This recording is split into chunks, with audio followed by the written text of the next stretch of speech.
Hello, welcome to my channel. I'm going to talk about red pill content. Now, before you assume anything, I'm not going to be speaking against red pill content, but rather for it. Earlier in my marriage, my husband and I were both prideful. We both had to repent. We both had to change our ways. God made me see where I was in the wrong, and I had to repent and give it to Him and follow His word. And my husband has gotten far better. Our marriage has gotten a whole lot better than where it was back when we were first married. We love and respect each other far more now than we did then.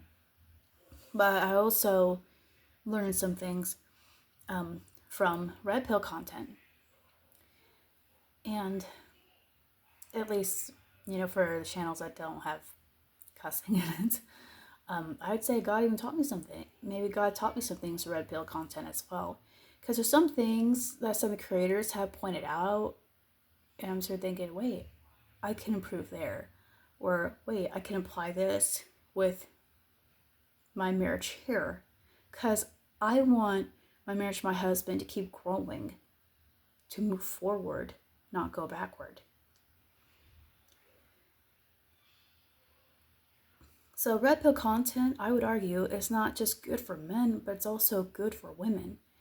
I mean, if a lot of women would just kick their pride to the curb, they would understand and realize that red pill content is telling not just men but can tell women what men want in a woman. Women can take that advice and say, hey, I should humble myself here, here, and here, and here, and just try doing things like this. And if I just do that, then I can find a good man. Then I can become a wife.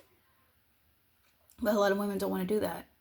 Instead of trying and seeing things from men's perspective and trying to listen to them, they're just all about acting prideful, calling those men incels, falsely accusing them of being gay, and all kinds of things. Basically, instead of trying to listen and trying to hear, again, things from men's perspective, they're trying to shame men into submission.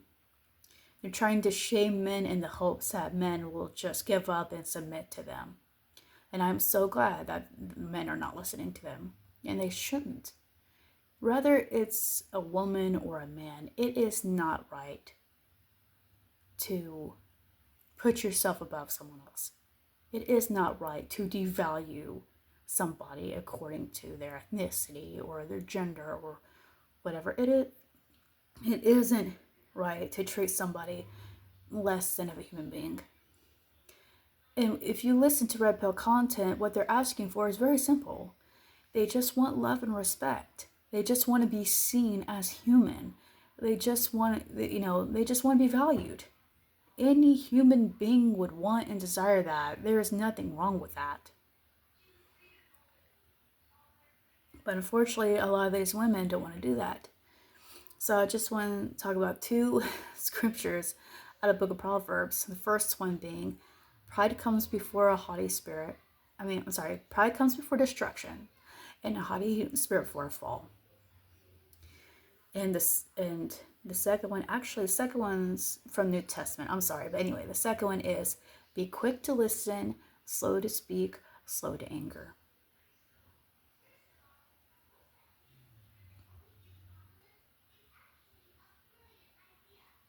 Stop calling them incels.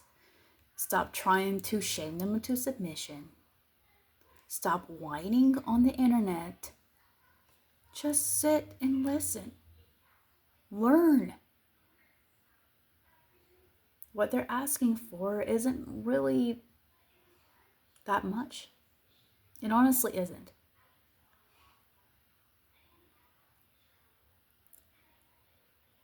In Ephesians 5, 1 Peter 3, women that are wives are supposed to obey their husbands. Now, don't misunderstand that.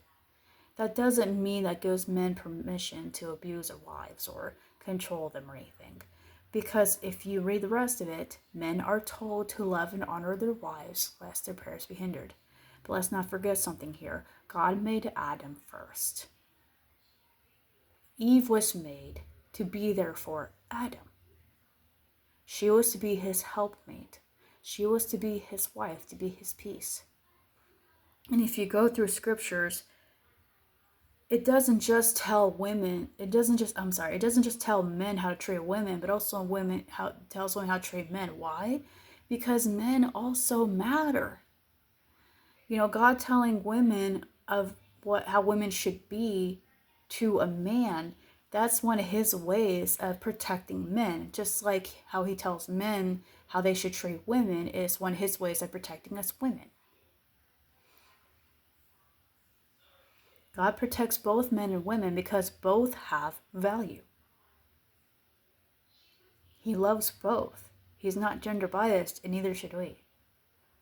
Especially those of us who say we're Christians and stuff, there should be no bias with us, no prejudice. We should love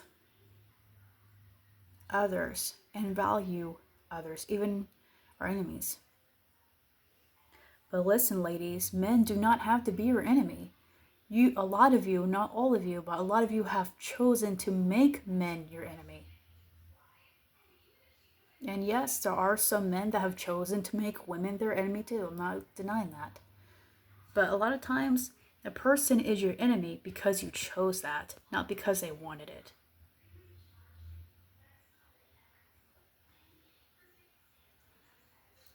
So again, just sit down and listen.